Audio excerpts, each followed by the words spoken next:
चलिए ध्यान दीजिए। तो अब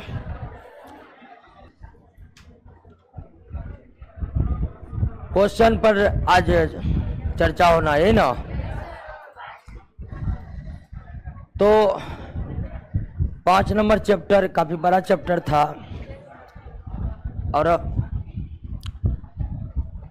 जिनको भी अब तक 4 तक याद नहीं हुआ है तो उसको नौकरी न होने जा रहा है। कान खोलकर सुन लीजिए, ठीक है।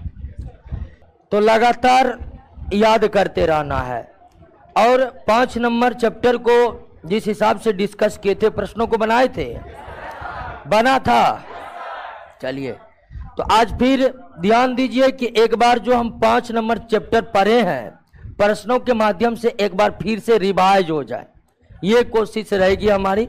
आइए प्रश्नों को हम देखते हैं, एक एक प्रश्नों को। पहला प्रश्न, निम्न कथनों पर विचार कीजिए। पहला है, ये जीव बहुकोशिकीय तो हैं परंतु इनकी कोशिका उत्तक नहीं बना पाते। अब ऐसा विशेषता वाला एकमात्र फाइलम है, वो कौन है? यानी पहले लाइन से, पहला कथन से यह क्लियर हो जा रहा है कि ये पोरीफेरा के बारे में बात कर रहा है। पोरीफेरा ही एकमात्र एनिमल किंगडम का फाइलम है जो बहुकोशिकीय तो है लेकिन उत्तक भी नहीं है। फिर हम सिलिंट्रेट पर आते हैं ना, उसमें उत्तक है, अंग नहीं है, लेकिन सिलिंट्रेट में उत्तक है। तो पहला कथन ही क्लियर कर दे रहा है कि आंसर क्या होगा। अब दूसरा, ये जीव का पूरा शरीर छिद्री तथा बिल्कुल सही है। शरीर पर स्थित छिद्र को क्या कहते हैं? और इसके शरीर के ऊपरी भाग में एक बड़ा छिद्र रहता है, उसको ऑस्कुलम कहते हैं। ये जीव प्रायः समुद्र में रहते हैं, उन्हें स्पंज कहते हैं, बिल्कुल सही है। पोरीफेरा समुदाय के जीव का साधारण नाम क्या है? स्पंज है, समुद्री है। कुछ जीव जो है जैसे स्पंजिला मीठे जल में पाया जाता है। तो पहला का आंसर डी हो गया। कौन सा जीव पोरीफेरा समूह का नहीं है? हाइड्रा। हाइड्रा आपको सिलिंट्रेटा समूह का है। साइकन हो गया, यूप्लेक्टेला हो गया, स्पंजिला हो गया, ये सारे के सारे पोरीफेरा है। हाइड्रा सिलिंट्रेट जीव है। किस पोरीफेरा जीव को वीनस की पुष्प मंजूषा कहते हैं?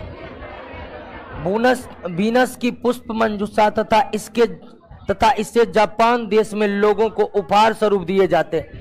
तो ये कौन है दोस्तों? यूप्लेक्टेला है, यूप्लेक्टेला है। किस जीव को बाथ स्पंज कहते हैं? ईयू स्पंजिया को कहते हैं। बाथ स्पंज किसको कहते हैं? ईयू स्पंजिया को कहते हैं, क्योंकि इसका इस्तेमाल स्नान के समय गंदगी साफ करने में किया जाता है। दोस्तों ऑप्शन को नहीं ले रहे हैं क्योंकि प्रश्न बहुत और सारे क्लियर हो जाएंगे आपका। निम्न में कौन सा पोरीफेरा संघ के जीव मीठे जल में पाए जाते हैं? तो मीठे जल में कौन पाए जाते हैं? स्पंजेला। वीनस की पुष्प मंजूषा यूप्लेक्टेला है। निम्न में कौन सा कथन पोरीफेरा संघ के जीवों के संबंध में असत्य है? पहला, इस जीवों में अलैंगिक तथा लैंगिक दोनों प्रजनन होते हैं। बिल्कुल होते हैं, ठीक है, लेकिन अधिकांश अलैंगिक ही होते हैं। लैंगिक बहुत कम होते हैं और प्रतिकूल परिस्थिति में लैंगिक प्रजनन होते हैं। जब पोरीफेरा के लिए अनुकूल परिस्थिति कायम है तो वो अलैंगिक जनन ही करता है। परिस्थितियां उनके प्रतिकूल हो गया है तब वो लैंगिक जनन करते हैं। ये जीव द्विलिंगी होते हैं, बिल्कुल। द्विलिंगी को अंग्रेजी में हार्मेफ्रोडाइट भी कहा जाता है, बायसेक्सुअल भी कहा जाता है, ये भी सही है। इन जीवों में पुनरुद्भवन की क्षमता नहीं होती है, ये गलत है दोस्तों। पुनरुद्भवन रीजनरेशन की क्षमता होती है। ध्यान रखिए दोस्तों, शरीर का कोई अंग अगर टूट फूट जाए, उसके जगह पर नए भाग तुरंत विकसित हो जाए, तुरंत नहीं धीरे धीरे विकसित हो जाए, तो उसे क्या कहते हैं? उदाहरण छिपकली। छिपकली के पूंछ के कटने पर पुनः पूंछ का आना ही क्या है? रीजनरेशन। हमारे त्वचा में घाव हो जाने के बाद घाव का भर जाना भी क्या है? रीजनरेशन। तो हम लोगों में बहुत कम रीजनरेट करने की क्षमता है। पोरीफेरा में पूरा का पूरा अंग टूट जाता है तो उसका नए सिरे से निर्माण हो जाता है, तो रीजनरेशन की क्षमता होती है। बिल्कुल सही है। जीव के शरीर पर होगा, जीव के शरीर पर बने कांटों के समान संरचना को स्पिक्यूल्स कहते हैं। बिल्कुल सही है। और स्पिक्यूल्स किसका बना होता है? कैल्शियम कार्बोनेट और सिलिका का। कैल्शियम कार्बोनेट और सिलिका का बना होता है ये स्पिक्यूल्स। ऑस्टिया तथा ऑस्कुलम की उपस्थिति किस संघ के? पोरीफेरा के। हाइड्रा किस संघ का जीव है? सिलिंटरेटा या नाइडेरिया। ए भी दोनों होगा इसमें, ठीक है। एग्जाम में इस तरह का प्रश्न नहीं आएगा, लेकिन यहां लगता है मिस्टेक से वो आ गया है। सिलिंटरेटा का ही नया नाम क्या हो गया है? निडेरिया हो गया। तो इसका आंसर ए भी होगा, बी भी होगा, ए भी होगा, बी भी होगा। दोस्तों इसका आंसर ए बी दोनों होगा। कौन सा जीव निडेरिया संघ के नहीं है दोस्तों? सिस्टोसोमा। सिस्टोसोमा एक कृमि है जिसको ब्लड फ्लूक कहते हैं। ये प्लेटी हेलमिन्थेस के जीव हैं। सिस्टोसोमा किसके जीव हैं? ये हाइड्रा हो गया, फैसेलिया हो गया। फैसेलिया को पुर्तगाली युद्धपोत के नाम से हम जानते हैं। कोरल का हिंदी परवाल बनाने वाले, परवाल भित्ति बनाने वाले कोरल, ये सब सिलिंटरेट या नेडेरिया जीव हैं।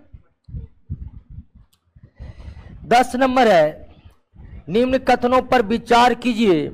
हाइड्रा का प्रचलन अंकुटपाद है। बिल्कुल नहीं दोस्तों, अमीबा का प्रचलन अंकुटपाद है, ठीक है। हाइड्रा का प्रचलन अंग टेंटेकिल्स क्या है? हाँ, वैसे सभी सिलिंट्रेट का प्रचलन अंग टेंटेकिल्स है, टेंटेकिल्स। हाइड्रा में अमृत का गुण पाया जाता है। बिल्कुल सही है। और अमृत का गुण मतलब यानी कि अमर है। इसका मतलब है कि हाइड्रा जो है ना, उसको हम कितनों भी भाग में काट दे, ठीक है। अगर हाइड्रा को काटने लगे भिन्न भिन्न भागों में, हर कटा हुआ भाग एक नया हाइड्रा बन जाता है। अगर हम हाइड्रा के शरीर को कई खंडों में काट दे तो हर खंड से नए शरीर बन जाते हैं और यह रीजनरेशन कहलाएगा। इसी खास गुण के कारण हम कहते हैं कि हाइड्रा में क्या है? अमृत का गुण पाया जाता है। नहीं तो आप जानते हैं पृथ्वी पर अमर कोई नहीं है। तो ये दूसरा सही है। हाइड्रा में श्वसन अंग रक्त अनुपस्थित होते हैं। बिल्कुल, हाइड्रा में उत्तक ही होते, कोई अंग होते ही नहीं है। श्वसन विसरण के माध्यम से होता है। बिल्कुल, जिन जीवों में कोई अंग नहीं होते हैं उन जीवों में श्वसन किसके माध्यम से संपन्न होता है? अब विसरण क्या ये सेल में बताए थे ना। हाँ, हाइड्रा में मुकुलन द्वारा अलैंगिक प्रजनन होता है। 2, 3 सही है और 2, 3, 4 क्या है? अब पहला कथन क्या है? गलत है। हाइड्रा का प्रचलन अंग टेंटेकिल्स या स्पर्शक, ये देख रहे निकला हुआ है, इसी को टेंटेकिल्स या स्पर्शक कहते हैं हिंदी में। यही इसका प्रचलन अंग है। निडेरिया संघ के जीवों के वैज्ञानिक नाम तथा उनके प्रचलित नामों के जोड़े में कौन सा जोड़ा सुमेलित नहीं है? ऑरेलिया होगा, ओटेलिया नहीं। ऑरेलिया जेलीफिश कहा जाता है। बिल्कुल सही है। मैट्रेडियम फैसेलिया को पुर्तगाली युद्धपोत कहा जाता है। क्या कहा जाता है? पुर्तगाली युद्धपोत कहा जाता है। दोस्तों ये भी यही आपका क्या है? गलत है। तथा उनके जोड़ों में कौन सम्मिलित नहीं है? तो सी सम्मिलित नहीं है। फैसेलिया को समुद्री कलम न कहकर पेनाटूला को समुद्री कलम कहा जाता है। और फैसेलिया को क्या कहा जाता है? पुर्तगाली युद्धपोत कहा जाता है। फैसेलिया को क्या कहा जाता है? पुर्तगाली युद्धपोत कहा जाता है, क्योंकि इसका आकृति जंगी जहाज के समान होती है। नेक्स्ट, किस संघ के जीवों के लार्वा को प्लेनुला कहते हैं? प्लेनुला किसको कहते हैं? निडेरिया का। अब पोरीफेरा के लार्वा को एम्फी ब्लास्टुला कहते हैं। एम्फी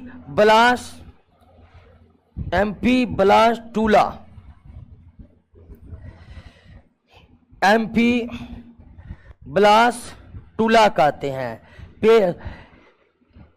निडेरिया या सिलिंट्रेट के लार्वा मतलब अंडों की बाद की अवस्था। अंडों के बाद जो अवस्था आती है उसे क्या कहते हैं? लार्वा। लार्वा अवस्था सभी जीवों में नहीं आती है, जैसे मछली में परे तो नहीं आता था, लेकिन एम्फीबिया वर्ग के मेढक में लार्वा अवस्था पाया जाता था। तो याद रखना, प्लेनुला निडेरिया या सिलिंट्रेट के लार्वा को कहा जाता है। पोरीफेरा समुदाय के लार्वा को एम्फी ब्लास्टुला कहा जाता है। चपटे फीतानुमा, जब चपटा फीता बोलिए दिया तो सीधा अर्थ मतलब कहां जा रहा है? प्लेटी हेलमिंथेज पर। किस कृमि किस संघ के सदस्य होते हैं? प्लेटी हेलमिंथेज का। गोल कृमि एसके हेलमिंथेज का। फेसियोला हेपेटिका को लीवर फ्लूक कहते हैं, बिल्कुल सही है। सिस्टोसोमा को ब्लड फ्लूक कहते हैं, सही है। और इसे इसलिए कहते हैं कि ये फेसियोला हेपेटिका लीवर में ही परजीवी के रूप में जीवन व्यतीत करते हैं, वहीं पर रोग फैलाते। वही सिस्टोसोमा ब्लड यानी कि ब्लड में ही परजीवी के रूप में जीवन व्यतीत करते हैं और ब्लड को ही क्षतिग्रस्त करते हैं, ब्लड कोशिकाओं को ही क्षतिग्रस्त करते हैं। तो दोनों का दोनों कथन क्या है आपका? सही है। दोनों का दोनों कथन सही है। फीता कृमि टीनिया सोलियम। फीता कृमि का वैज्ञानिक नाम क्या है दोस्तों? टीनिया सोलियम है, टीनिया सोलियम है। नेक्स्ट, निम्न में कौन सी विशेषताएं प्लेटी हेलमिंथेज जीवों की नहीं है? कौन सी विशेषताएं प्लेटी हेलमिंथेज जीवों की? अधिकांश जीव परजीवी होते हैं, बिल्कुल सही है, और रोगों को फैलाते हैं। फीता कृमि में आहार नाल अनुपस्थित रहता है, बिल्कुल सही है। श्वसन अंग, कंकाल तंत्र, रुधिर परिवहन पूर्ण रूप से विकसित होती है। इसमें तो आहार नाल में भी वो मुंह विकसित होता है, मुंह के अलावा कुछ नहीं होता है। ये कथन सरासर गलत है। और ये उभयलिंगी मतलब द्विलिंगी होते हैं, ये भी सही है आपका। तो ये श्वसन अंग, कंकाल तंत्र, रुधिर परिवहन तंत्र ये सब विकसित नहीं होते हैं दोस्तों, ठीक है। इसका पाचन तंत्र भी पूर्ण रूप से विकसित नहीं होता है। इसका पाचन तंत्र में भी माउथ रहता है और कुछ नहीं रहता है। एस्केरियासिस तथा फाइलेरिया रोग किस कृमि के कारण होता है? एस्केरियासिस तो एस्केरिस के कारण, और फाइलेरिया उचेरिया के कारण। उचेरिया एक प्रकार का गोल कृमि है, एस्केरियासिस भी गोल कृमि है, यानी कि दोनों ही गोल कृमि है दोस्तों। एस्केरियासिस वही बच्चों में जो कीड़ी वाला बीमारी होता है उसी को एस्केरियासिस कहते हैं। फाइलेरिया आप जानते होंगे, इसको हाथी पांव कहते हैं, ये उचेरिया के कारण होते हैं दोस्तों। प्लेटी हेलमिंथेज संघ के सदस्य एक लिंगी होते हैं। अभी तुरंत एक क्वेश्चन में हम इसको सही कहते कि उभयलिंगी होते, गलत है दोस्तों, उभयलिंगी होते। प्लेटी हेलमिंथेज के सदस्य उभयलिंगी अर्थात द्विलिंगी होते। उभयलिंगी कहिए द्विलिंगी कहिए बात बराबर है, गलत है। एसके हेलमिंथेज के सदस्य उभयलिंगी, गलत है दोस्तों। एसके हेलमिंथेज एक लिंगी जबकि प्लेटी हेलमिंथेज उभयलिंगी होता है। दोनों ही दोनों कथन क्या है आपका? गलत है। कथन एक तथा दो असत्य हैं दोस्तों, ठीक है। प्लेटी हेलमिंथेज उभयलिंगी होता है जबकि एसके हेलमिंथेज एक लिंगी होता है। जंतु जगत में वास्तविक देहगुहा की उपस्थिति बताइएगा। वास्तविक देहगुहा की उपस्थिति किस संघ के जीवों में हुई है? पोरीफेरा, पोरी लिख लीजिए, पोरीफेरा। ओ सॉरी, हाँ एनीलिडा, सॉरी एनीलिडा में है, ठीक है। देहगुहा की उपस्थिति सर्वप्रथम एनीलिडा जिसमें ऑर्थब्रोम और जोंक ये दोनों जीव आते हैं। जोंक तथा केचुआ एनीलिडा के बहुत चर्चित जीव है। जोंक तथा केचुआ एनीलिडा के जीव हैं। निम्न में कौन सा विकल्प में दिए गए कथन असत्य है? केचुआ का वैज्ञानिक नाम फेरिटीमा पोस्थुमा है, बिल्कुल सही है। जोंक का वैज्ञानिक नाम हिरुडिनेरिया है, ये भी सही है दोस्तों। केचुआ खेत की मिट्टी को छिद्रयुक्त बनाकर मृदा में ऑक्सीजन की मात्रा बढ़ाते हैं, बिल्कुल। कोई भी छिद्रयुक्त कर देगा तो ऑक्सीजन उसमें प्रवेश करेगा क्योंकि हवा उसमें प्रवेश करने लगेगा, बिल्कुल सही है। तो ए भी सही है, तो गलत कौन होगा? डी होगा। केचुआ किसानों का मित्र कहलाता है, शत्रु नहीं कहलाता है, ठीक है। तो डी नंबर आपका असत्य है। 22 नंबर, निम्नलिखित कथनों पर विचार कीजिए तथा कूट की सहायता से सही उत्तर का चयन कीजिए। कथन एक है केचुआ को मृदा उर्वरता का बैरोमीटर कहा जाता है, बिल्कुल सही है। जितनी अधिक केचुआ है आपके खेतों में आपकी खेतों की मिट्टी की उर्वरता उतनी ज्यादा है, क्योंकि केचुआ छिद्रयुक्त बनाते हैं, ऑक्सीजन की मात्रा बढ़ती है, ऑक्सीजन की मात्रा बढ़ने से पौधे का स्वस्थ विकास होता है। तो नेरिस को सीपी कृमि कहते हैं, बिल्कुल सही है, नेरिस सीपी कृमि एनिलिडा। एफ्रोडाइट को समुद्री चूहा कहते हैं, बिल्कुल सही है दोस्तों। सही उत्तर का चयन करना, सही है, एक भी है, दो भी है, और एफ्रोडाइट समुद्री चूहा एनिलिडा का है, नेरिस को सीपी कृमि कहते हैं, यह भी एनिलिडा का है, केचुआ जोंक एनिलिडा का है। जंतु जगत का सबसे बड़ा संघ आर्थ्रोपोडा, दूसरा सबसे मोलस्का। जीवों के दिए गए शारीरिक विशेषताओं पर विचार कीजिए। पहला है, जीवों में खुला रक्त परिसंचरण तंत्र पाया जाता है।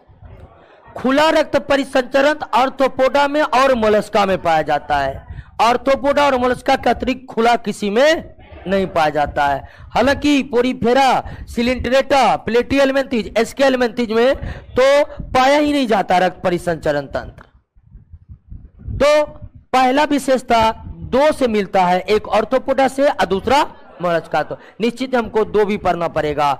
जीवों में उत्सर्जन मेलपिगियन नली के द्वारा होता है, और मेलपिगियन नली केवल किसमें होता है? आर्थ्रोपोडा में। और खुला रक्त परिवहन तंत्र है, हीमोग्लोबिन तो होगा नहीं दोस्तों, किसी में खुला रक्त परिवहन तंत्र है उसमें हीमोग्लोबिन नहीं होते हैं, इसलिए खुला रक्त परिवहन तंत्र वाले जीवों के रक्त लाल नहीं होते हैं। तो ये आर्थ्रोपोडा के बारे में बात की जा रही है। सिल्वर फिश एक प्रकार का कीट है, बस आकृति कुछ मछलियों की तरह, चेहरे सिल्वर की तरह चमकदार होने के कारण इसे सिल्वर कीट कहा जा रहा है। और सिल्वर फिश एक कीट है, और जब कीट है तो एक किस संघ का होगा? क्योंकि समस्त कीट और मकड़ियों का फैलम कौन है? आर्थ्रोपोडा है। 26 कथन है, मकड़ी में 4 जोड़े पाद होते हैं, बिल्कुल, पाद को अंग्रेजी में लिम्स कहते हैं। कीटों में 3 जोड़ी, बिल्कुल, कथन 1 और 2 दोनों सही है दोस्तों, दोनों सही है। तिलचट्टा के हृदय में 13 कक्ष, ठीक है। आश्चर्यजनक तरीके से तिलचट्टा का हृदय 13 कक्षों में बटा हुआ है, जबकि हम लोग इतने विकसित है, मात्र कितने कक्ष है? 4, लेकिन 13 कक्ष है। निम्नलिखित विकल्प में कौन सुमेलित नहीं है? घरेलू मक्खी टाइफाइड फैलाता है, बिल्कुल, घरेलू मक्खी वही माछी जिसको बोलते हैं आप लोग। रेट फली कालाजार नहीं, रेट फली कालाजार नहीं फैलाता है, जबकि सेंड फ्लाई, कालाजार सेंड फ्लाई, ठीक है। बालू मक्खी, हाँ, ये हम 3 नंबर चैप्टर में पढ़े हुए इस बात को, तो यही सुमेलित नहीं है। क्यूलेक्स मच्छर फाइलेरिया फैलाता, बिल्कुल, ठीक है। क्यूलेक्स मच्छर जब काटते हैं तो बिचेरिया को प्रवेश करा देते हैं, बिचेरिया कृमि को प्रवेश करा देते हैं, ठीक है, ये वाहक है, ठीक है। और सीसी मक्खी, स्लीपिंग सिकनेस, और ये सारे हम रोगों पर चर्चा कर चुके हैं 3 नंबर चैप्टर में, तो यहां पर बी नंबर जो आपका सम्मिलित नहीं है। नेक्स्ट, किस कीट के शरीर से स्रावित पदार्थ से लाह उत्पन्न किए जाते हैं दोस्तों? लेसिफर, ठीक है, लेसिफर कीड़ों से जो स्रावित होता है पदार्थ, उसी से लाह बनाए जाते हैं। ये झारखंड में काफी ज्यादा उत्पादन होते हैं दोस्तों, और लाह से दोस्तों चूड़ियां बनाए जाते हैं। क्या बनाए जाते हैं? चूड़ियां बनाए जाते हैं। अगला, रेशम का उत्पादन किससे होता है? रेशम का उत्पादन रेशम कीट के प्यूपा अवस्था से होता है, ठीक है, प्यूपा अवस्था से होता है। बिच्छू का विष कहां होगा? डंके में ना होगा। कोई इस क्वेश्चन में दम नहीं है दोस्तों, ठीक है। बिच्छू का विष कहां होगा? डंक में होगा। बिच्छू किस फैलम का होगा? आर्थ्रोपोडा का, बिल्कुल। तितली के आंखें रात में क्यों चमकती है? अब देखिए, बात तितली की नहीं होती है। कुछ जीव ऐसे हैं जो रात में देखने के लिए पूरी तरह से अनुकूलित होते हैं, ठीक है। कुछ जीव ऐसे होते हैं जो रात में देखने के लिए पूरी तरह से अनुकूलित होते हैं, उसे रात्रिचर जीवो भी कहते हैं हम लोग, ठीक है। जैसे बिल्ली, शेर, कुछ जंगली जानवर केवल रात में ही शिकार करते हैं, क्यों? तो वो रात में अच्छी तरह से देख सकते हैं। ऐसे जीव जो रात्रिचर होते हैं, उन रात्रिचर जीवों के आंखों में उत्तकों की एक विशेष परत होती है। चाहे आप बिल्ली को ले लीजिए, चाहे आप कोई भी रात्रिचर बाघ को, शेर को ले लीजिए, तो उनके आंखों में उत्तकों की एक विशेष परत होती है, और उत्तकों की उस विशेष परत की होती है, उसको क्या कहते हैं? टेपिटम लूसिडम कहते हैं। क्या कहते हैं? आपको तितली पूछे बिल्ली की आंखें रात में क्यों चमकती है? टेपिटम। शेर की आंखें रात में क्यों चमकती है? टेपिटम। रात्रिचर जीव के आंखों में कौन सी उत्तकों की विशेष परत होती है? Tapetum lucidum. रात्रिचर जीवों की आंखों में कौन सी विशेष परत होती है? टेपिटम लूसिडम की। नेक्स्ट, घरेलू मक्खी के लार्वा को मैंगोट कहा जाता है। बिल्कुल सही है दोस्तों, घरेलू मक्खी। एम्फीबिया के लार्वा को टेडपोल कहते हैं, यह भी सही है। दोनों का दोनों से कथन क्या है? सही है। एम्फीबिया जैसे मेढक, टोड, हाइला, इन सब के लार्वा को हम लोग क्या कहते हैं? टेडपोल कहते हैं। घरेलू मक्खी के लार्वा को क्या कहते हैं? मैंगोट कहते हैं। घरेलू मक्खी के लार्वा को मैंगोट कहते हैं। एम्फीबिया वर्ग के जितने भी जीव है उस लार्वा को टेडपोल कहते हैं। लार्वा क्या है? अंडों की बाद वाली अवस्था है। लार्वा क्या है? अंडों की बाद वाली अवस्था है। हालांकि सभी जीव के अंडे से लार्वा नहीं बनते हैं। झींगा तथा केकड़ा आर्थ्रोपोडा, झींगा तथा केकड़ा आर्थ्रोपोडा कहता है दोस्तों। कौन सा जीव मोलस्क संघ के नहीं है? घोंगा तो ये है, क्रेफिश नहीं है दोस्तों। क्रेफिश एक प्रकार का कीट है, और कीट है तो ये किस में आएगा? आर्थ्रोपोडा में आएगा। क्रेफिश हो गया, सिल्वर फिश हो गया, दोनों कीट है, ठीक है। और जब दोनों कीट है तो किस फाइलम में आएगा? आर्थ्रोपोडा में आएगा।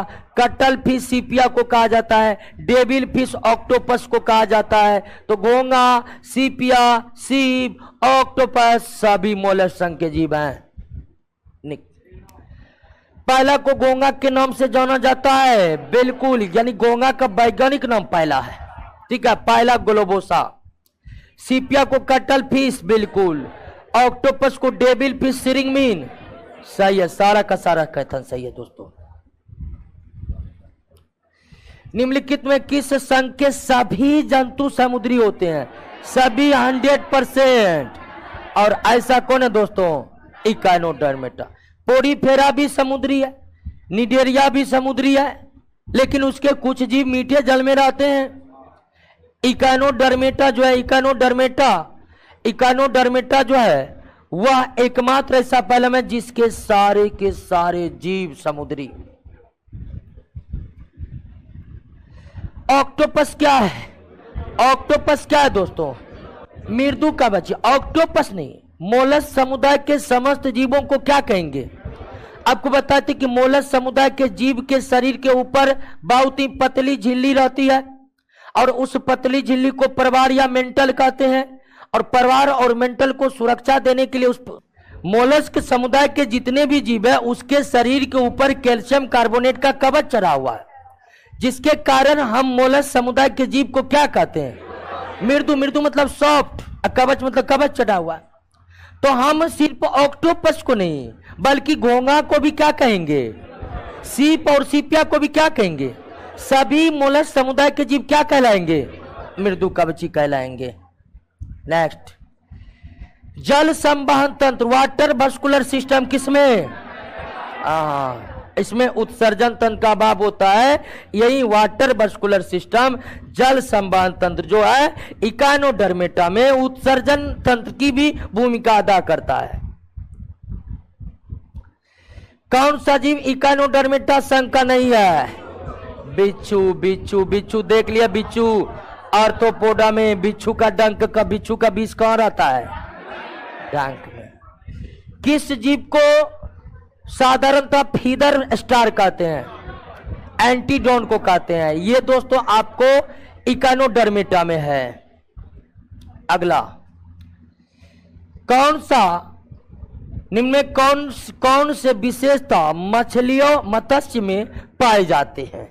ये अनियतापी जीव है, बिल्कुल सही है। इसमें श्वसन फेफड़ा द्वारा होता है। नहीं, ये विशेषता मत्स्य में नहीं पाए जाते हैं। इनके हृदय 2 कक्षों में बटा होता है, बिल्कुल सही है। इनके हृदय में केवल अशुद्ध रक्त रहते हैं। कथन 1 मछलियों के बारे में सही है, 3 सही है, 4 सही है, 1 3 4।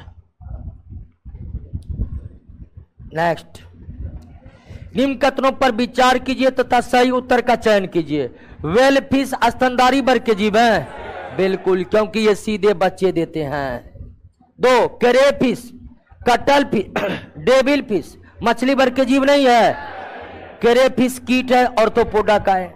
कटल फिश सीपिया को मोलस्का का है। डेविल फिश ऑक्टोपस को कहते हैं, मोलस्का का है। तो क्रेफिश ऑर्थोपोडा है, कटल डेविल फिश मोलस्का के जीव है, तो ये मछली तो है ही नहीं। सिल्वर फिश, स्टार फिश मछली वर्ग के जीव है? नहीं, बिल्कुल नहीं। सिल्वर फिश भी क्रेफिश की तरह कीट है और ऑर्थोपोडा का है। स्टार फिश इकानोडर्मेटा का है। तो ये तो कथन बिल्कुल क्या हो गया दोस्तों, गलत है। यानी कि 1 सही, 1 और 2 तथा 3 असत्य है। 1 और 2 सत्य है तथा 3 क्या है, असत्य। कोई दिक्कत नहीं होनी चाहिए दिक्कत। कौन मत्स्य वर्ग के जीव हैं? सब है, समुद्री गोरा, फ्लाइंग फिश, डॉग फिश, ठीक है, सब मछली है, वास्तविक मछली है दोस्तों, ठीक है। संसार में किस जीव की संख्या सर्वाधिक है? मछली का। अगर कीट और मकड़ी दे देता तो तब हम वही मारते, लेकिन कीट और मकड़ी में सिर्फ एक नाम है, किसका? भृंग का। तो किसी एक कीट की तो संख्या सबसे ज्यादा होगा नहीं, समस्त कीट सबसे ज्यादा है दोस्तों।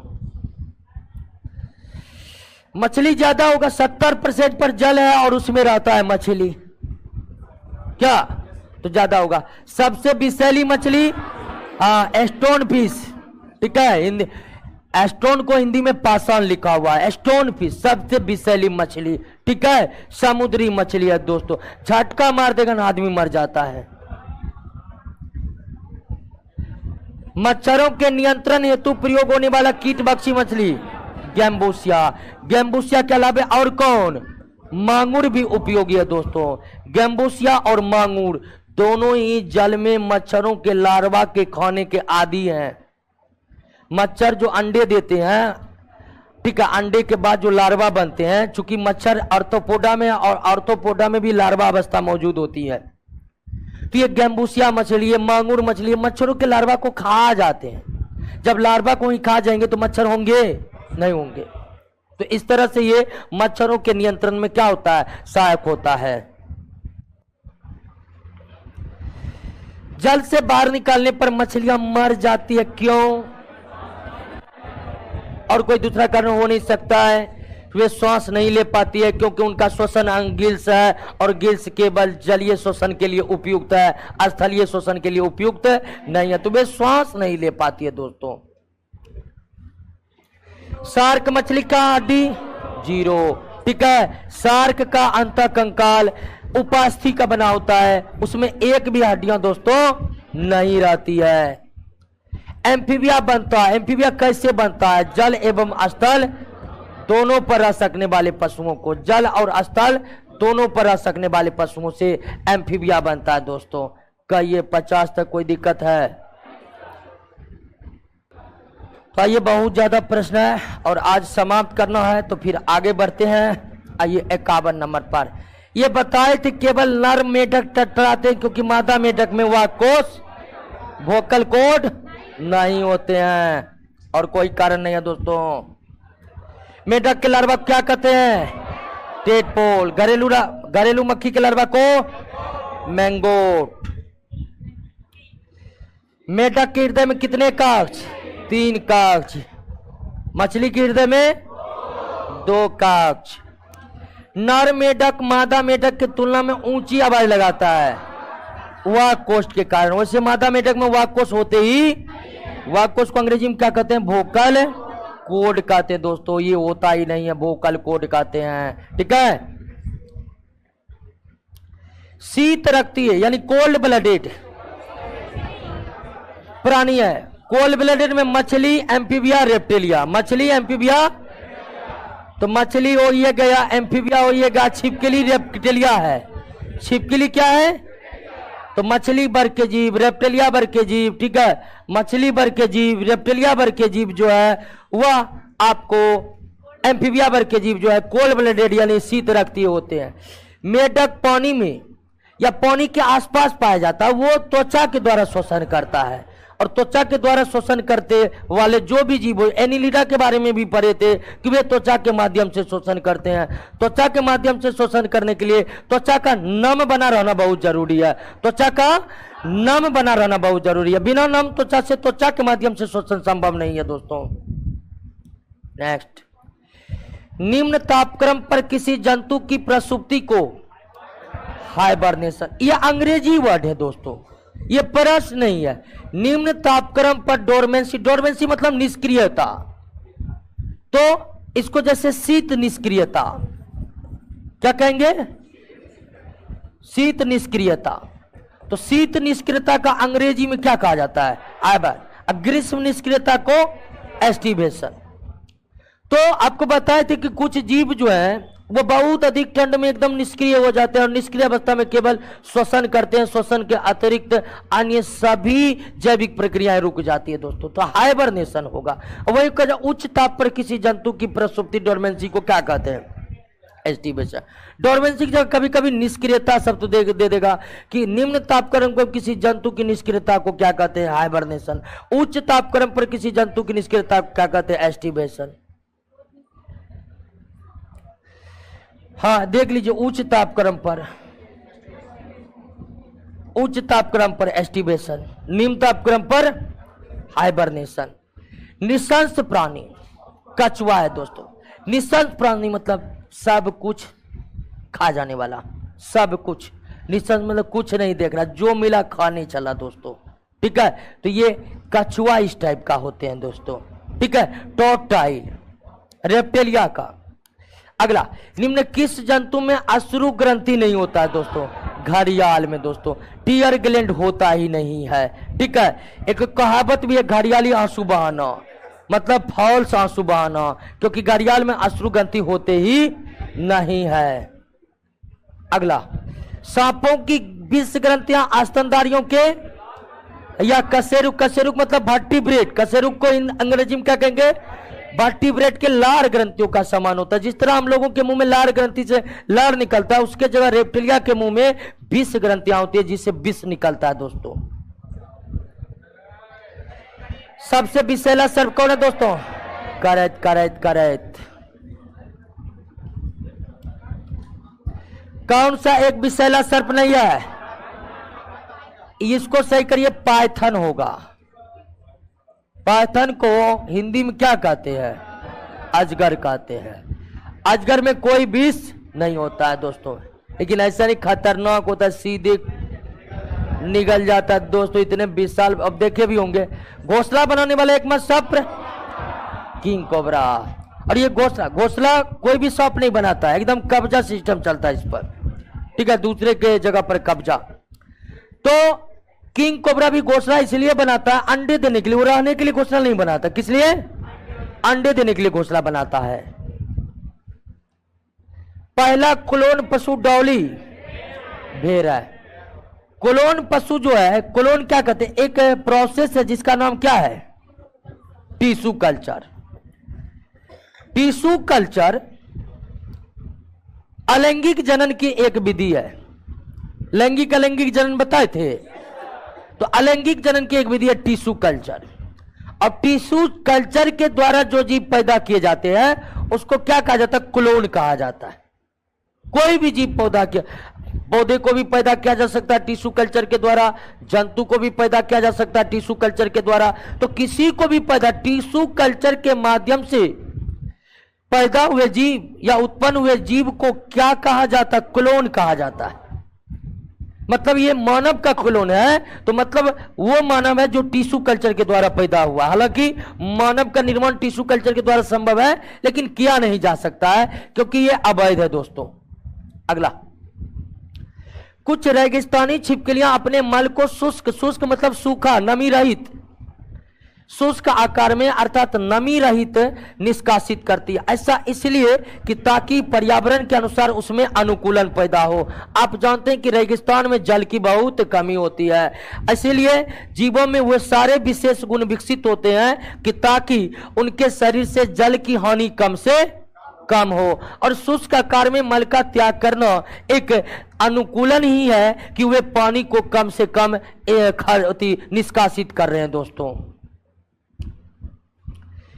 डायनासोर क्या था दोस्तों? सरीसृप था और मीसोजोइक सरीसृप था।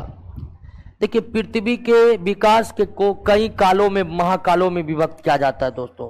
वे आप भूगोल में पढ़िएगा, मीसोजोइक, प्लेटोसोनिन काल, ये सब काल जो है। तो आप याद रखिए, डायनासोर सरीसृप थे और मीसोजोइक सरीसृप थे। विषैली छिपकली कौन है? हीलो, लीलो की जगह हीलो लिखिए, हीलोडर्मा। ये गलत है, लीलो लिखल है, हीलो लिखिए, हीलोडर्मा। दिया हुए नोट में हम दिए हुए थे रेप्टिलिया वाला में कि उड़ने वाली छिपकली का नाम ड्रैको है, सबसे विषैली छिपकली हीलोडर्मा। उड़न छिपकली कौन है? ड्रैको, उड़ने वाली छिपकली। निम्नलिखित में किसकी उपस्थिति कारण वर्णिकी लवक, इसको अंग्रेजी में कलर पिगमेंट कर सकते हैं। जैसे हीमोग्लोबिन हमारे रक्त का पिगमेंट है ना, क्लोरोफिल पौधे का पिगमेंट है ना, तो उसी तरह इसमें भी, इसके त्वचा में पिगमेंट पाया जाता है। हमारे त्वचा में भी मेलानिन पाया जाता है। तो गिरगिट के त्वचा में जो पिगमेंट है उसी कारण उसके रंग बदलते रहते हैं। दोस्तों, समुद्री सबको क्या कहेंगे, या जल में रहने वाले सबको क्या कहेंगे? हाइड्रोफिश कहेंगे। हाइड्रो का मतलब जल है। दोस्तों, सर्व के मध्य कर्ण नहीं होता है, कर्ण केवल स्तनधारी में ही होता है। दोस्तों, ऐसा माना जाता है कि वो किससे सुनता है? त्वचा से। लेकिन सांप कैसे सुनता है, इस पर अभी भी जीव वैज्ञानिकों के बीच विवाद बना हुआ है। ठीक है, लेकिन माना जाता है कि वे त्वचा के माध्यम से ध्वनि ग्रहण करते हैं। दोस्तों, ठीक है। और वो जो आप देखते हैं कि बिन बजाने सांप नाचता है, वो बिल्कुल फॉल्स है। दोस्तों, सुनता ही नहीं है तो नाचेगा कहां से? पक्षियों की हड्डियां क्या होती है? बातिल होती है। बातिल को अंग्रेजी में एस्पॉन्जी बोलेंगे। ठीक है, एस्पॉन्जी होती है। को बताए थे एस्पॉन्जी का मतलब क्या है? उसके हड्डियों के बीच में वायुकोष भरे होते हैं। हड्डियों के बीच में क्या भरे होते हैं? वायुकोष भरे होते हैं। नेक्स्ट, कौन सा भारतीय पक्षी विज्ञान विशेषज्ञ? डॉक्टर सलीम अली। ठीक है, ये पक्षी विज्ञानी विषय, पक्षियों के बारे में बहुत बड़े जानकार थे। इनके नाम पर एक अभयारण्य, पक्षी अभयारण्य भी जम्मू कश्मीर में है। पृथ्वी पर विशालतम जीवित पक्षी शुतुरमुर्ग है। ठीक है, सबसे छोटा पक्षी कौन है? गुंजन पक्षी, हमिंग बर्ड। और ये सब प्रश्न सीधा रट्टा मार प्रश्न है, कोई कॉन्सेप्ट नहीं है। ठीक है, इसको सीधे रटना पड़ेगा। सैरिंग्स किसका वाक्यंत्र है? पक्षी है। मानव के वाक्यंत्र को लैरिंग्स कहते हैं। लैरिंग्स पढ़ेंगे हम श्वसन वाले चैप्टर में। लैरिंग्स के बारे में नोट करने का कोई जरूरी नहीं है। न्यूजीलैंड में पाया जाने वाला उड्डयनहीन पक्षी कौन है? कीवी। आर्कियोप्टेरिक्स क्या था? पक्षी था। दोस्तों, ठीक है, आर्कियोप्टेरिक्स पक्षी था। और सर्व पुरातन मतलब सबसे पुराना, सर्व पुरातन मतलब सबसे पुराना। और यह जुरैसिक युग का था। जिस तरह डायनासोर किस युग का था? मीसेज युग। एक प्रश्न पढ़े थे ना, डायनासोर किस युग में रहते थे? पृथ्वी। उसी तरह आर्कियोप्टेरिक्स इस पृथ्वी का सबसे पुराना पक्षी है। वैज्ञानिकों का मानना है कि पहली पक्षी का उद्भव किस पक्षी के रूप में हुआ? और ये जुरैसिक हुआ, जुरैसिक काल में पाए जाते थे। दोस्तों, ठीक है, जुरैसिक युग में। और जुरैसिक युग में मर गए कौन? डायनासोर। पेंगुइन चिड़िया कहां पाए जाते हैं? दोस्तों, अंटार्कटिका में पाया जाता है। दक्षिणी ध्रुव पर अंटार्कटिका, अंटार्कटिका या दक्षिणी ध्रुव। और एकमात्र पक्षी जो पंखों के माध्यम से उड़ता नहीं बल्कि तैरता है। ये पक्षी बहुत अच्छे तैराक होते हैं और पंखों के माध्यम से ही तैरते हैं। दोस्तों, सबसे बड़ा उड़ने में असमर्थ पक्षी ऑस्ट्रिच, हिंदी में शुतुरमुर्ग कहते हैं, अंग्रेजी में क्या कहते हैं? ऑस्ट्रिच कहते हैं दोस्तों।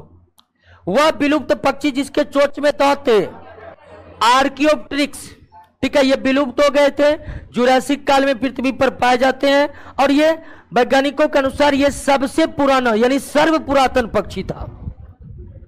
अब कहिएगा जब ये विलुप्त हो गई, इतनी जानकारी कौन सा से? इसके कंकाल मिले, कंकाल। डायनासोर के बारे में भी जानकारी कैसे मिला? कंकाल मिला, कंकाल। कंकाल को हम जीवाश्म कहेंगे, ज्यादा उचित रहेगा। इनके जीवाश्म की प्राप्ति हुई है, ठीक है। आर्कियोप्टेरिक्स के बारे में जो हमें इसकी जानकारी मिली है, डायनासोर के बारे में जो जानकारी मिली है, ये इनके जीवाश्म मिलने के बाद हुई है दोस्तों। राष्ट्रीय पक्षी मोर। पाबो क्रिस्टेसस किसका वैज्ञानिक नाम है? मोर का दोस्तों। मोर ऑप्शन में नहीं ना है, क्या करिएगा? अरे तोता को काटकर मोर लिखी क्या? किस पक्षी के चोंच में दांत थे? आर्कियोप्टेरिक्स। एकमात्र पक्षी जो पीछे की तरफ उड़ सकता है, हमिंगबर्ड, हमिंगबर्ड। घरेलू छिपकली चिकनी दीवार पर किसकी उपस्थिति के कारण चढ़ जाती है? उंगलियों पर चिपकने वाले लैमली युक्त गद्दियां। अब देखे होंगे, नहीं तो आज ही अपने घरों की छिपकलियों को गौर से देखिएगा, आपको उनके पैरों की गद्दियां दिखाई देगी, ठीक है। वह पक्षी जो अपने शत्रु के बचाव के लिए अपना सिर रेत के अंदर कर लेता है, शुतुरमुर्ग।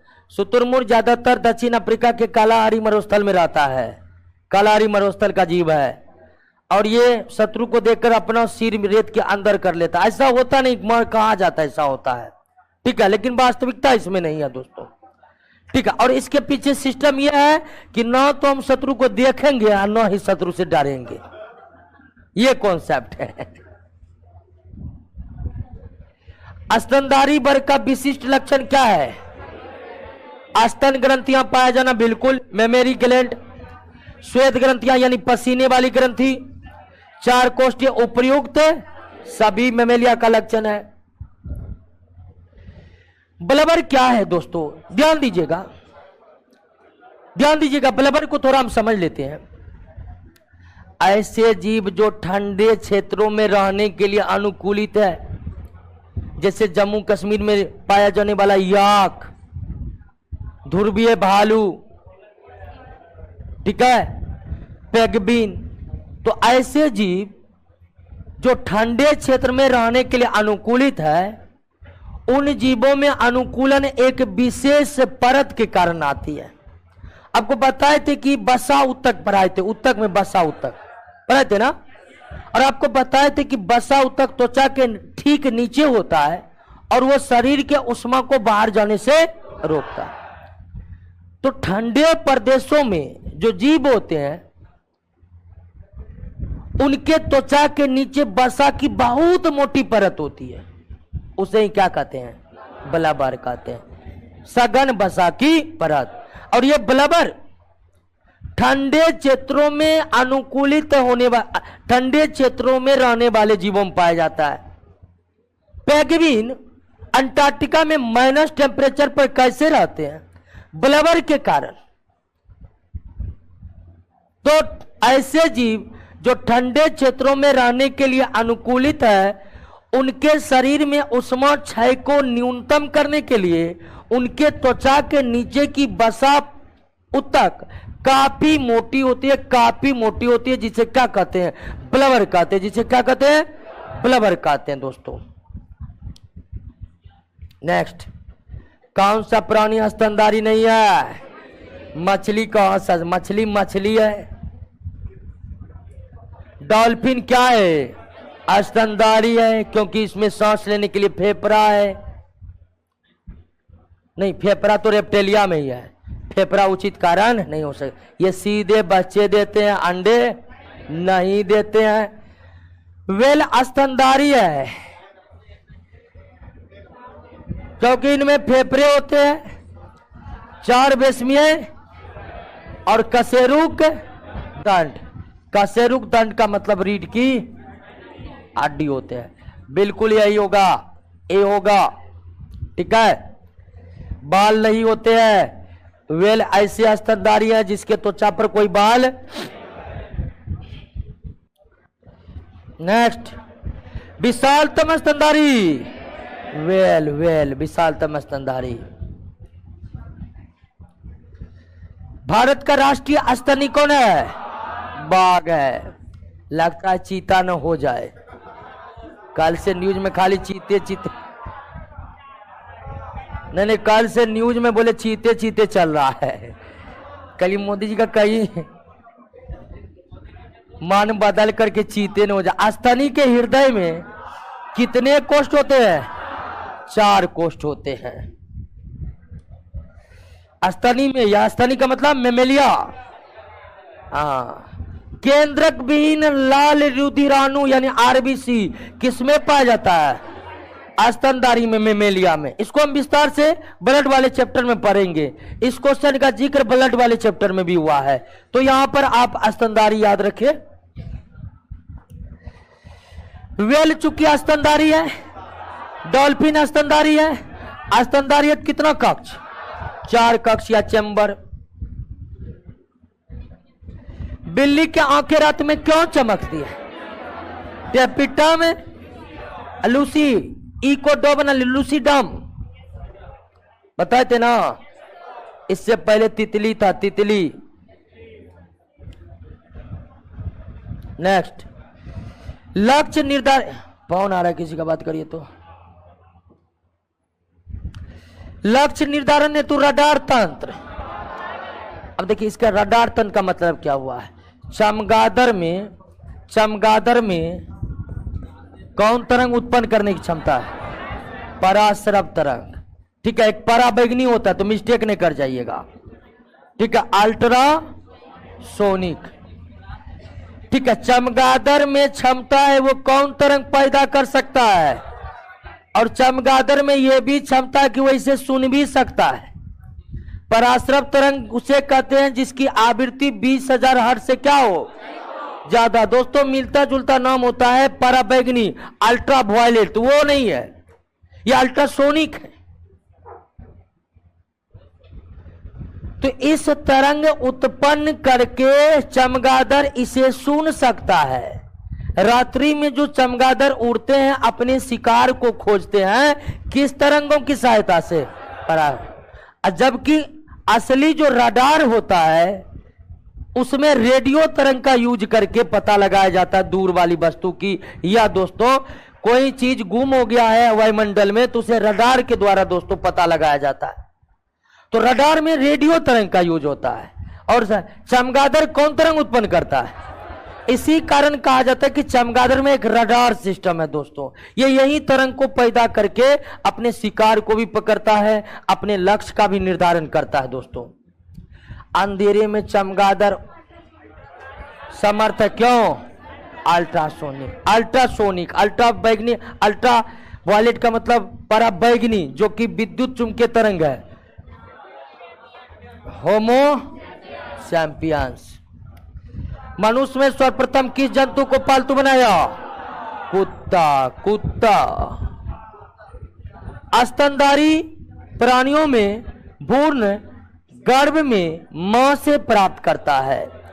अब ध्यान दीजिए, जो भ्रूण गर्भ में पल रहा है वे मां से क्या प्राप्त करेगा? सब कुछ, जो चीज जरूरी है सब कुछ प्राप्त करेगा। ठीक है, एक भ्रूण के विकास के लिए जितना भी चीज जरूरी है सब उसे मां के शरीर से ही प्राप्त होगा। तो CO2 जरूरी होता है? नहीं, ये तो होगा नहीं। खनिज लवण, ये फिर यूरिया उत्सर्जन वाला पदार्थ है, ये भी नहीं चाहिए। यानी आंसर क्या होगा?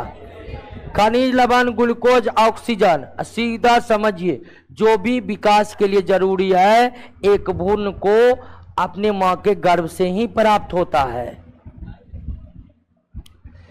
कौन सा अंडज स्तनी है? मतलब ऐसा कौन सा स्तनधारी है जो अंडे देते हैं? मोनोट्रीम। इसको कटीला चींटीखोर कहते हैं, इसको कंटक चूहा भी कहते हैं। कटीला चींटीखोर, कंटक चूहा। अंडा देने वाला स्तनधारी वही मोनोट्रीम या एकिडिना, ठीक है, कई नाम है, एकिडिना कहिए, मोनोट्रीम कहिए, कटीला चिटिकोर कहिए, कंटकचुआ कहिए, चारों नाम से जानते हैं दोस्तों। कौन नियत तापी यानी वार्म ब्लडेड? वार्म ब्लडेड पक्षी होता है, मेमेलिया होता है। वार्म ब्लडेड पक्षी होता है और शार्क मछली है, नहीं होगा। सांप रेप्टिलिया है। चमगादड़ स्तनधारी है। चमगादड़ क्योंकि वे बच्चे देते हैं इसलिए वो स्तनधारी है। छिपकली रेप्टिलिया है। तो स्तनधारी नियत तापी होते हैं और पक्षी नियत तापी होते हैं। वह स्तनधारी जो खतरे के संकेत के समय गेंद के समान कंटकचुआ, मोनोट्रीम या एकिडिना या कटीला चिटिकोर, मोनोट्रीम, एकिडिना, कटीला चिटिकोर, कंटकचुआ।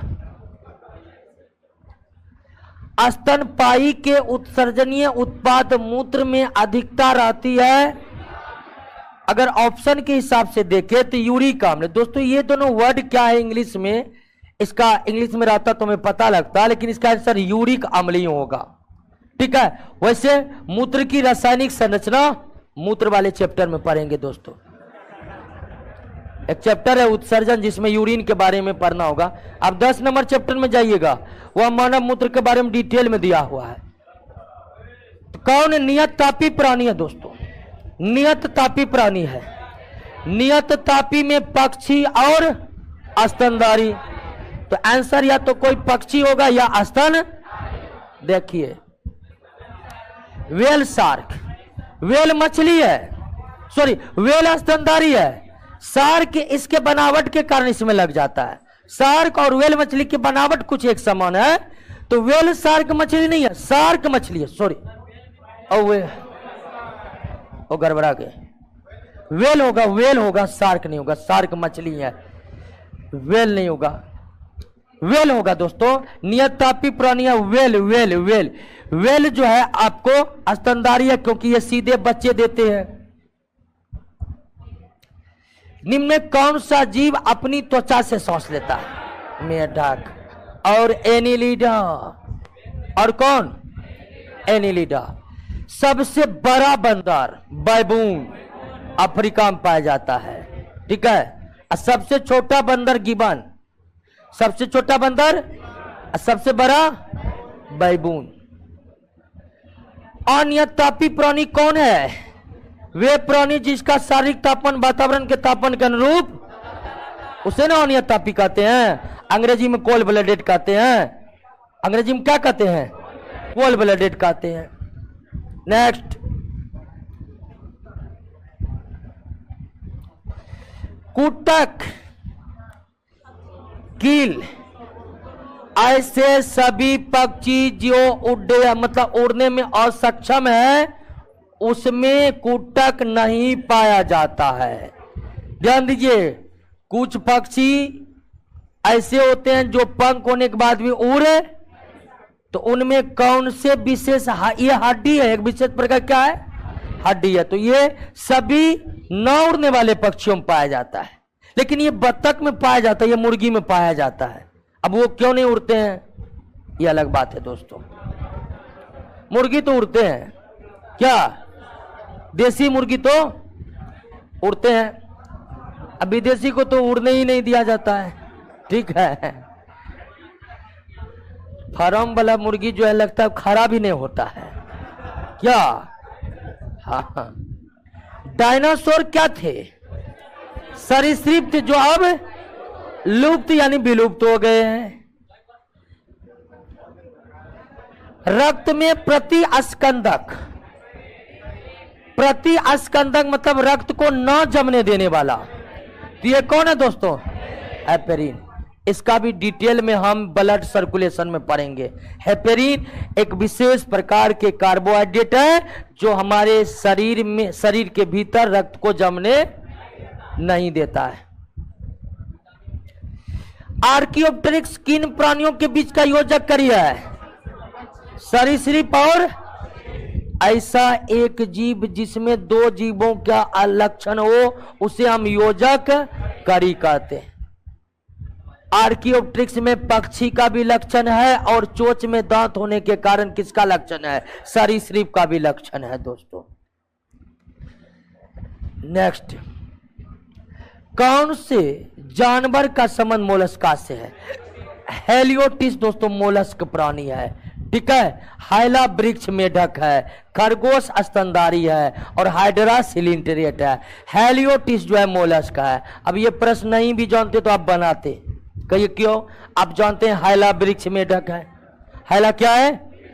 यानी एम्फीबिया का है। आप जानते हैं हाइड्रा सिलिंड्रेट है, खरगोश बच्चे पैदा करते हैं स्तनधारी है। अब ये बच गया तो हेलियोटिस, ठीक है। तो कभी कभी इस तरह से भी आंसर आएगा, आप उत्तर नहीं जानते हैं लेकिन ये जानते हैं कि 3 जो ऑप्शन है वो तो उत्तर हो ही नहीं सकता है, तो जो बचा है वही उत्तर होगा, ठीक है। तो कभी कभी सवाल ना बने तो इस अनुरूप ही, जैसे हेलियोटिस हम आपको बताए नहीं थे कि मोलस्का का जीव है, एग्जाम्पल में भी नहीं था, लेकिन क्या ये सवाल नहीं बताने के बाद भी बनेगा कि नहीं बनेगा? है, क्योंकि ये तीनों के बारे में हम बताए हुए हैं। मैमथ दोस्तों हाथी का पूर्वज था जो अब विलुप्त हो गई। ये हाथी से भी विशाल होता था दोस्तों, लेकिन ये अब नहीं पाए जाते, विलुप्त हो गए। फेरोमोन्स पाया जाता है किसमें? कीटों में पाया जाता है दोस्तों। फेरोमोन्स किसमें पाया जाता है? और ये हार्मोन की तरह काम करते हैं दोस्तों। किसके तरह? भारत की सबसे बड़ी मछली व्हेल शार्क है दोस्तों, ये मछली ही है व्हेल शार्क। निम्नलिखित प्राइमेट में आधुनिक मानव का, प्राइमेट दोस्तों ऑर्डर का नाम है। प्राइमेट किसका नाम है? ऑर्डर का, ऑर्डर क्लासिफिकेशन में आया था ना, ऑर्डर का नाम है। निम्नलिखित प्राइमेटों में आधुनिक मानव का निकटतम संबंधी गोरिल्ला है दोस्तों। कौन है? गोरिल्ला है। निम्नलिखित में कौन कीट नहीं है? मकड़ी। मकड़ी कीट नहीं है क्योंकि मकड़ी में 4 जोड़े पैर होते हैं। पांडा उसी कुल का जिस कुल का, अब मैमथ उसी कुल का है जिस कुल का हाथी है। पांडा भालू कुल का, मैमथ हाथी कुल का। अधिकांश कीट कैसे शोषण करते हैं? वातक तंत्र को अंग्रेजी में ट्रेकिया कहते हैं, लिख लीजिएगा ट्रेकिया, ठीक है। ट्रेकिया के द्वारा शोषण करते हैं। ट्रेकिया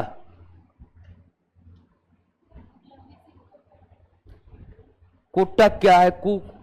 कुकुट क्या? कुकुट, बत्तख, मुर्गी सबको क्या कहते हैं? कुकुट। कुकुट को अंग्रेजी में एक क्वेश्चन आया है कि कुकुट क्या है?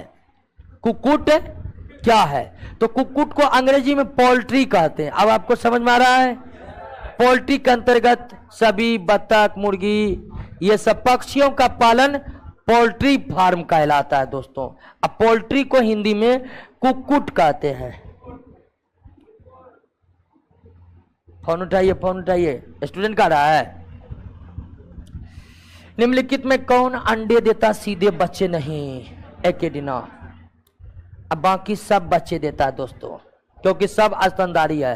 अगला, निम्नलिखित में किस एक सर्प का भोज्य मुख्य रूप से अन्य सर्प है? नागराज, अंग्रेजी में किंग कोबरा, किंग कोबरा, नागराज। निम्नलिखित में किस प्रकार के जीव में वह घटना पाई जाती है जिसमें मादा मैथुनोप्रांत यानी सेक्सुअल इंटरकोर्स बाद नर को क्या कर देता है? मार देता है दोस्तों। ये मकड़ी है, ठीक है। मकड़ी में ये विशेष प्रकार है कि मादा और नर के बीच जैसे सेक्सुअल इंटरकोर्स हुआ यानी मैथुन हुआ, उसके बाद मादा नर को मार देता है, ठीक है। और इस तरह का विशेषता और किसी में नहीं पाया जाता है। चलिए, निम्नलिखित में कौन एक कपी, कपी का मतलब बंदर, कपी का मतलब संस्कृत में कपी ही कहते हैं, कौन बंदर नहीं है? लंगूर बंदर नहीं है, ठीक है। गिबन, गोरिल्ला, ओरेंग उटेन ये सभी बंदर अर्थात कपी हैं लेकिन लंगूर नहीं है। डुगोंस, ठीक है। डुगोंस नामक समुद्री जीव, इसको समुद्री गाय भी कहते हैं। डुगोंस को क्या कहते हैं? समुद्री गाय। ये क्या है दोस्तों? स्तनधारी है, समुद्री जीव है, इसको समुद्री गाय कहते हैं क्योंकि ये गाय के समान दिखता है। भारतीय वन्य जीव के संदर्भ में उड्डयन बगुल अंग्रेजी में फ्लाइंग फॉक्स। फ्लाइंग फॉक्स किसको कहा जाता है? चमगादड़ को। उड्डयन बलगुल को अंग्रेजी में क्या कहेंगे? Flying fox. Flying fox.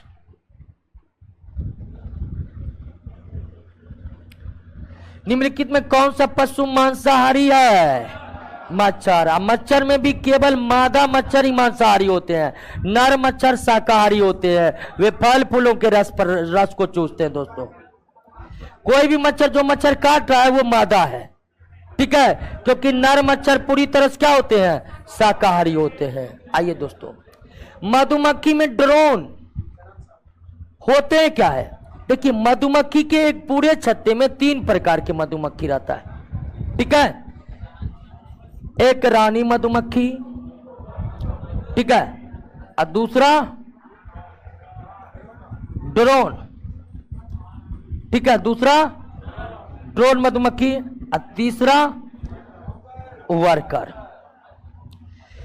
एक मधुमक्खी के छत्ते में कितने प्रकार की मधुमक्खियां? 3, क्वीन, ड्रोन और वर्कर, ठीक है। क्वीन, ड्रोन और क्वीन की संख्या 1 या कभी कभी अपवाद स्वरूप 2 हो सकते, लेकिन 2 से तो ज्यादा नहीं हो सकते। रानी मधुमक्खी की संख्या केवल 1, ड्रोन की संख्या 5 से 6 और शेष सभी मधुमक्खियां छत्ते में क्या होता है? वर्कर होता है। क्लियर हो गया? अब देखिए, रानी मधुमक्खी का सिर्फ एक काम है अंडे देते रहना। ड्रोन का सिर्फ एक काम है रानी मधुमक्खी को निषेचित करते रहना। बाकी सारा काम कौन करता है? वर्कर मधुमक्खी। तो इस तरह मधुमक्खी के छत्ते में कार्य बटे हुए हैं। और कितने मधुमक्खी? क्वीन जिसका काम सिर्फ अंडे देना है, ड्रोन जिसका काम सिर्फ रानी मधुमक्खी को निषेचित करते रहना है, बाकी सारे का छत्तों का निर्माण करना, ठीक है, शहद इकट्ठा करना, सारा काम वर्कर करता है दोस्तों। अब रानी तो फीमेल हो गया और ड्रोन मेल हो गया, और ये ना तो मेल है ना फीमेल है।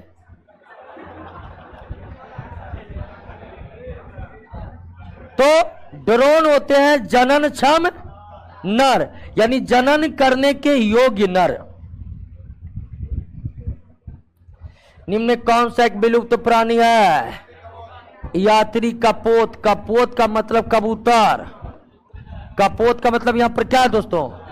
कबूतर। पहले के जमाने में संदेश भेजने का काम कबूतर क्या करते थे, ठीक है। हाँ, जब मध्यकालीन भारत समय युद्ध सब होते थे तो कबूतरों का विशेष महत्व था, वे संदेश लेकर जाते थे दोस्तों, ठीक है। तो एक कबूतर की विशेष प्रजाति होती थी, वे संदेशों पहुंचाने का काम करते थे। वो कबूतर अब विलुप्त हो चुके हैं, वो कबूतर अब नहीं पाए जाते हैं। चलिए दोस्तों, कपोत दूध। कपोत का मतलब कबूतर। तो कपोत कबूतर हो गया, तो ये दूध कौन पैदा करता है? पक्षी। अंग्रेजी में इसको पिजन मिल्क बोलेंगे।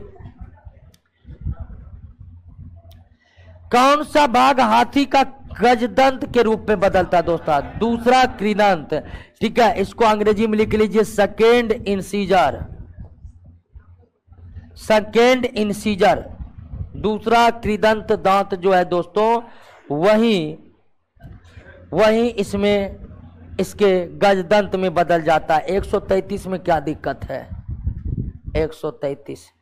जननक्षम नर का मतलब जनन के योग्य नर, यानी जनन करने।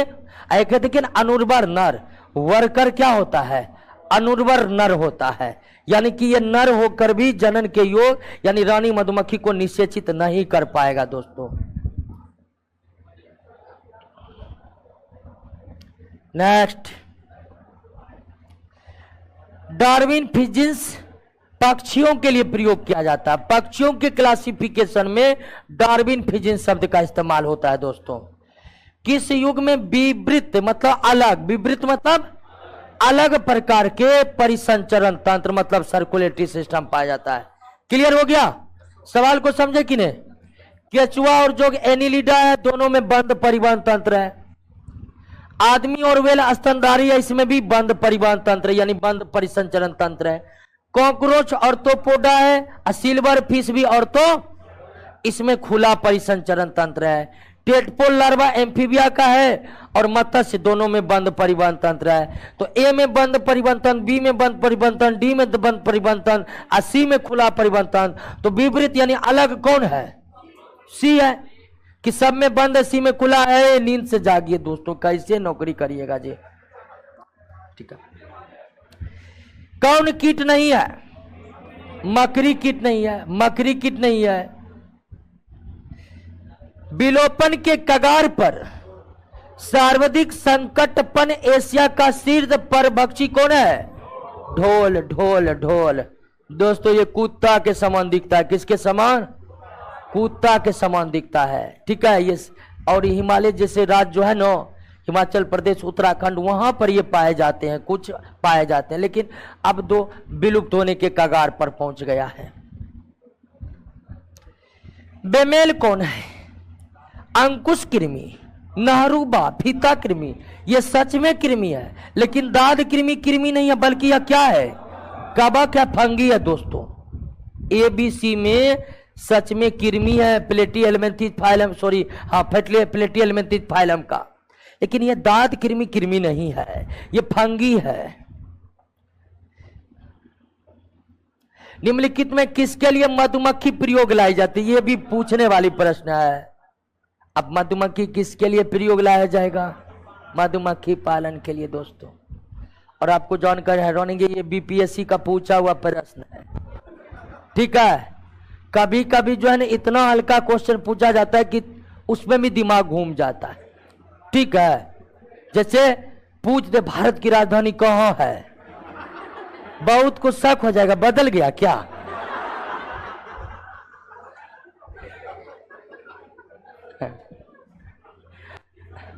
और सरकार भी अभी ऐसी है कि कभी कुछ बदल देता है और शक हो जाएगा।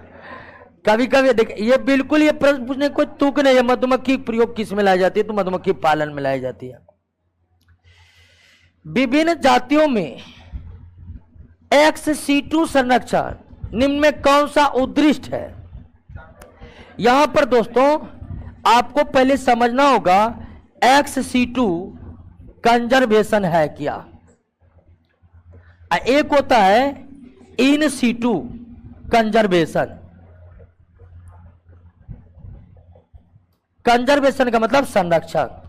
ध्यान दीजिए दोस्तों, इसको पहले आप समझ लीजिए कि ऐसे जीव जो विलुप्त होने के कगार पर पहुंच गए हैं, उनका हमें क्या करना पड़ता है, या उनका हमें संरक्षण करनी चाहिए। तो ऐसे जो जिन पर विलुप्त होने की खतरा है, उनका संरक्षण दो तरीके से किया जाता है, XC2 और InSitu।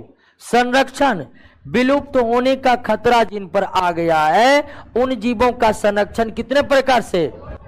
समझ लीजिए इसको। आगे बायोडायवर्सिटी है ना, उसमें हम बड़ी डिटेल से पढ़ेंगे XC2, या आप बायोडायवर्सिटी चैप्टर जो है शायद 17वां चैप्टर होगा, उसमें आप पढ़िएगा, डिटेल में ये है। लेकिन यहां प्रश्न बनाने के लिए थोड़ा सा इसको समझना जरूरी है। तो विलुप्त होने वाले जीवों का संरक्षण कितने तरह से? InSitu, XC2। जब जीवों का संरक्षण उनके अपने ही प्राकृतिक आवास में किया जाए तो उसे क्या कहते हैं? जब जीवों का संरक्षण उनके अपने ही प्राकृतिक आवास में किया जाए तो InSitu। जैसे गिर वन का नाम सुने हैं ना, वह शेरों का संरक्षण किया जाता है ना, तो गुजरात के गिर के जंगलों में शेरों का संरक्षण क्या है? क्योंकि शेर का वो अपना प्राकृतिक आवास है, वहीं पर वो संरक्षित है, तो वह InSitu कहलाएगा। वहीं शेर को उठाकर हम पटना के चिड़ियाघर ले आकर संरक्षित करने लगे तो वह क्या कहलाएगा? XC2। InSitu, XC2। तो समझे कि नहीं? तो जब जीवों का संरक्षण अपने प्राकृतिक आवास में किया जाए तो InSitu, और जब जीवों का संरक्षण उनके अपने प्राकृतिक आवास से निकालकर कहीं और ले जाकर किया जाए तो XC2। जब विलुप्त का खतरा कम है तो InSitu कंजर्वेशन किया जाता है। अब विलुप्ति का खतरा बहुत ज्यादा हो गया है, तब उसको वहां से उठा करके दूसरे जगह ले जाया जाता है। तो InSitu, XC2 समझ गए ना। विभिन्न जातियों के एक्सिटू संरक्षण के लिए कौन सा उद्दिष्ट है दोस्तों? इसमें आप याद रखिए जर्म प्लाज बैंक। जर्म प्लाज बैंक का मतलब जीवों के डीएनए को संरक्षित करना। बायां महाधमनी चाप, जिसको अंग्रेजी में क्या कहते हैं? एओर्टा कहते हैं। क्या कहते हैं? और ये केवल किसमें पाया जाता है? स्तनधारी में पाया जाता है। बायां महाधमनी चाप, अंग्रेजी में एओर्टा, या इसको महाधमनी ही कह लीजिए। और महाधमनी जो है मानव शरीर में वो बाएं भाग में ही है। कहाँ है? इसीलिए बायां महाधमनी चाप। दाएं भाग में महाधमनी होती ही नहीं है, या एक ही महाधमनी है मानव शरीर में जो आगे विभाजित होकर धमनियों में बढ़ जाता है। कौन सा सांप जहरीला नहीं है? अजगर। कौन सा एक भारत का राष्ट्रीय जलीय प्राणी है? गंगा की डॉल्फिन भारतीय जलीय प्राणी।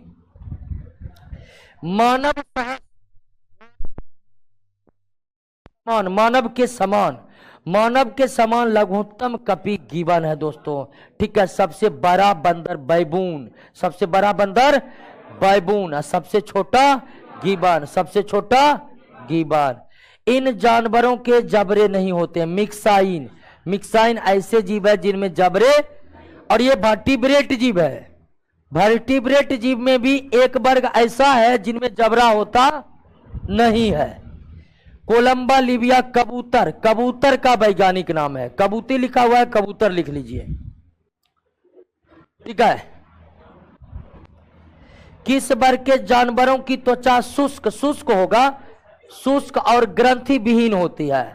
तो ये मत्स्य का और रेप्टाइल का, मत्स्य का और, तो मत्स्य रेप्टाइल सरीसृप होगा। मछली का भी होता है, इसका उत्तर मछली भी हो सकता है। उभयचर के लिए सत्य बताइए। अग्रपाद में 4 और पश्चपाद में 5 उंगलियां हम बताए थे, स्पेशली इसके बारे में बताए थे। पर्ल ऑयस्टर में मोती कहां से बनता है?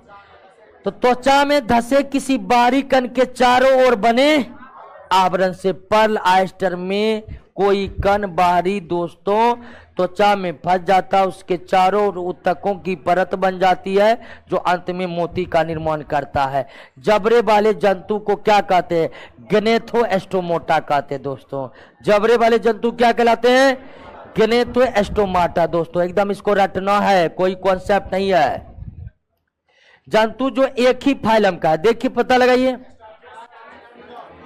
बाथ स्पंज पोरीफेरा है, सी एनुमोन पोरीफेरा है।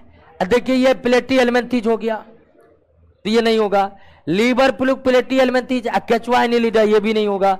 स्टारफिश एकेनोडर्मिटा, सी अर्चिन एकेनोडर्मिटा, एंटीडोन एकेनोडर्मिटा, तो ये तीनों एक ही फाइलम एकेनोडर्मिटा का है। जब हम केचुआ पर साधारण नमक छिड़कते हैं तो वह मर जाता है परासरण के कारण। किसके कारण? ओस्मोसिस के कारण दोस्तों। किसके कारण?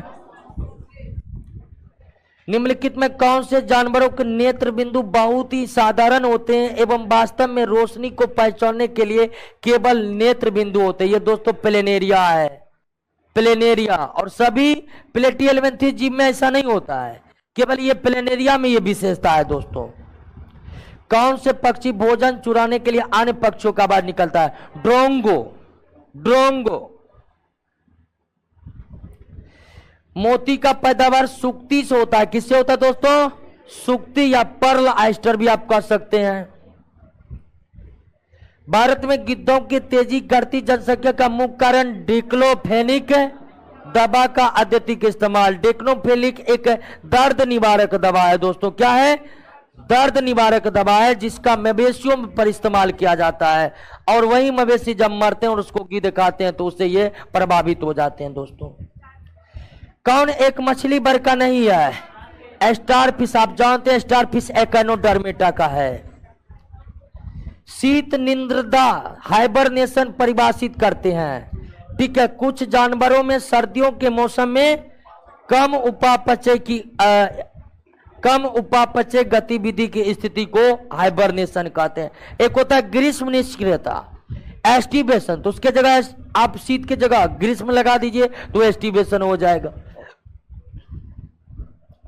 निम्नलिखित में कौन सा युग्म नियत तापी प्राणियों का है?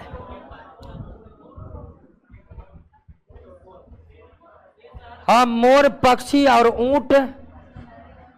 स्तनधारी तो ये नियत तापी हुआ ही। मकर क्या है? मकरी होगा, मकरी हो सकता है। शुतुरमुर्ग, शुतुरमुर्ग भी पक्षी है तो नियत तापी होगा। ये सटीक आंसर है दोस्तों, ज्यादा टेंशन नहीं लीजिए। प्राणियों में निम्नलिखित कौन सा त्रिकोणीय हृदय? त्रिकोणीय हृदय का मतलब तीन कक्षीय हृदय। तीन कक्षीय हृदय एम्फीबिया और रेप्टिलिया दोनों में। हाँ, उभयचर और, हालांकि रेप्टिलिया में मगरमच्छ एक अपवाद है जिसमें 4 कक्षीय होते हैं। निम्नलिखित में किसकी शारीरिक बनावट में द्विपार्श्विक समरूपता होती है? हाँ, नेरिस एनिलिडा प्राणी है। नेरिस क्या है?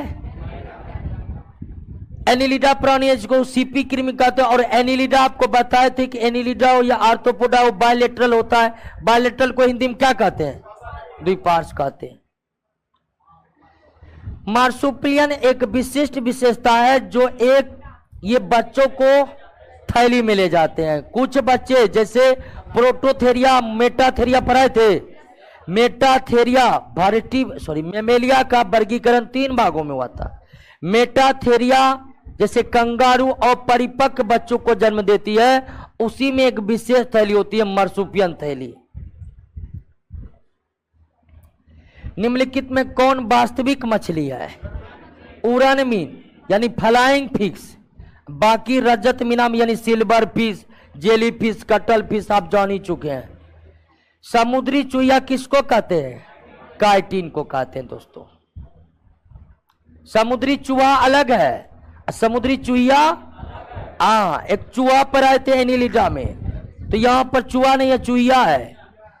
निम्नलिखित में किस प्राणी का हृदय त्रिकोष्ठीय होता है? सालमेंडर, क्योंकि सालमेंडर, मेढक, टोड ये सब एम्फीबियन प्राणी है और एम्फीबियन में आपको 3 कोष्ठीय हृदय होता है। स्वयं को गर्म रखने के लिए पोलर बियर की त्वचा के नीचे किसकी परत? बसा की परत, और ये मोटी होती है जिसको ब्लबर कहते हैं। क्या कहते हैं? ब्लबर कहते हैं।